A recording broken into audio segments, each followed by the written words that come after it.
যে আবেদনটা যদি একটু পরিষ্কার করে দাও। আমাদের আবেদন হচ্ছে, আমরা এতদিন ধরে প্র্যাকটিস করে এলাম। প্রথম কথা, সিওপি যেটা আমাদের হয়, প্র্যাকটিসের যে সার্টিফিকেট, সেটার জন্য ওরা টাকা নেয়।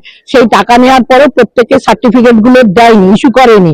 এবং অনেকেই আছে যাদের অনেক দিন পাস করে গেছে, 2017-18, যে যেমন মমতা ব্যানার্জি, এতদিন ধরে তার নামও বার কাউন্সিলে নেই, কিন্তু তখন তো এই নিয়মটা ছিল না, বা জানি না কি করেছে এবং কত কি নিয়ম।